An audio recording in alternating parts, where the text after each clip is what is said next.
Hi friends, இன்றைக்கி நம்ம வீட்டில் இருக்கிற கரும்பு செடி தாங்க பார்க்க போகிறோம். இங்கே பாருங்கள் எவ்வளோ அழகாக எல்லாம் வளர்ந்து நிற்குதுன்னு. ரொம்பவே ஹெல்த்தியாக இருக்குது. இந்த இடத்துல ஒரு 4 கரும்பு தான் நட்டு வச்சோம். அதிலிருந்து சைடில் இந்த போத்துன்னு சொல்லுவாங்க இல்லையா, அது நிறையா வந்து மொத்தம் 16 கரும்பு இருக்குங்க. என்ன எல்லாமே ஒரே இடத்துல வளர்ந்துருக்கிறதுனால அதோட க்ரோத் கண்டிஷன் வந்து கொஞ்சம் ஸ்லோவாக இருக்குமே தவிர மற்றபடி எல்லாமே நல்ல ஹெல்த்தியாக இருக்குங்க. இன்றைக்கி தாங்க இந்த சோபாலாம் எடுத்து விட்டேன்.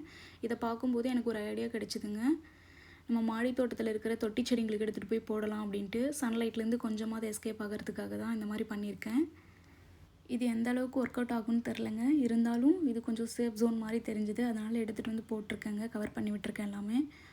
வெயில் ரொம்ப ஜாஸ்தியாக அடிக்குதுங்க. அதனால் இப்போதைக்கு என்னால் முடிஞ்சதுக்கு கொஞ்சம் செடிங்களுக்கு தான் போட்டு விட்டுருக்கேன். மீதி ஈவினிங் தான் செய்யணும். இந்த செவந்தி செடிங்களுக்கெலாம் வாழையில வச்சு கவர் பண்ணி விட்டுருக்கேங்க.